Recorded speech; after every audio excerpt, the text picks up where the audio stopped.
Hello and welcome to Property Guru presented by Signature Global, making India affordable। स्वागत है आपका इस show में। आपके साथ मैं हूं विपिन भट्ट। तो हम बीच बीच में आपके लिए प्रॉपर्टी गुरु के कुछ स्पेशल एडिशंस लेकर आते रहते हैं, जहां पर हम सवाल जवाब से हटकर थोड़ी सी विस्तार से बातचीत करते हैं मार्केट के लेटेस्ट ट्रेंड के बारे में। तो इस बार हम बात करेंगे देश के लग्जरी प्रॉपर्टी मार्केट के बारे में, क्योंकि जो जनवरी से मार्च तक का क्वार्टर रहा है इस साल का, वहाँ पर एक ज़बरदस्त सेल देखने को मिली है इस सेगमेंट के अंदर, जहाँ पर कई सौ परसेंटेज टर्म्स में इस प्रॉपर्टी के सेल में उछाल देखने को मिला है। तो आखिर इसके पीछे क्या कारण है, आखिर क्यों इस तरीके से प्रॉपर्टी सेल्स जंप कर गए, और ख़ास तौर पे एक ऐसे सेगमेंट में जहां पर हमने एक हमेशा स्टैग्नेशन देखा था।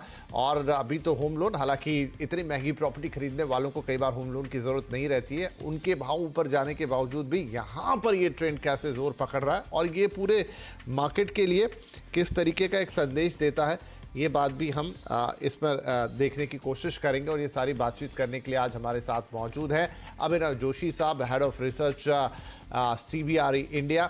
और अभिनव साहब से खास बातचीत इसके लिए भी क्योंकि ये जो पूरी रिपोर्ट तैयार की है वो CBRE ने ही तैयार की है, जिसमें सारा डेटा कोलेट किया गया है और ये बताया गया है कि इन 3 महीनों में इतना ज़बरदस्त प्रॉपर्टी सेल क्यों देखा गया लग्जरी मार्केट में। तो चलिए बातचीत की शुरुआत करते हैं। सबसे पहले तो अभिनव, बहुत स्वागत है आपका।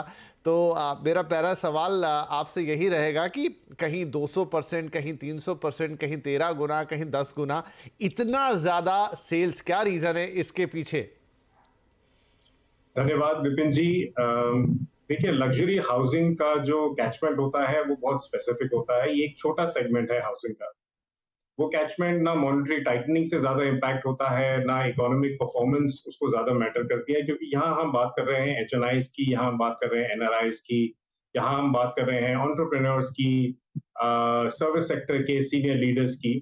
और उनका एपेटाइट लग्जरी हाउसिंग के लिए काफी बड़ा है पिछले 1 से 1.25 साल में। जब भी कोई रिसेशन होता है या कोई क्राइसिस होती है, उसके बाद अगर हम रिकवरी देखें तो स्टार्टिंग रिकवरी होती है मास सेगमेंट से, मिड इनकम हाउसिंग या बजट हाउसिंग से। और जब टेल एंड होती है रिकवरी की, वो जाती है टुवर्ड्स द एक्सपेंसिव सेगमेंट, जहां पे आपका प्रीमियम और लग्जरी प्रोजेक्ट्स बेहतर परफॉर्म करते हैं।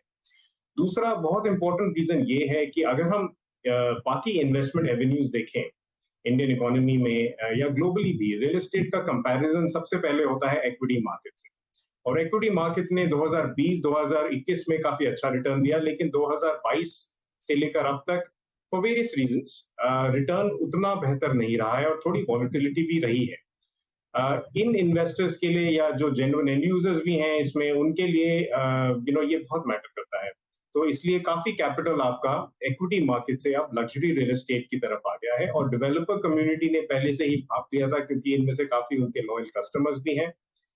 तो इसी के साथ आप देखेंगे कि सप्लाई भी 2022 में और फर्स्ट क्वार्टर 2023 में बढ़ी है।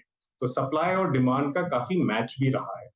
इसके अलावा एक आखिरी रीजन ये है कि पेंडेमिक के बाद इस तरह की क्राइसिस का नेचर था, बड़े घरों का जो एक सपना है हर किसी का, larger sizes, better quality, better infrastructure.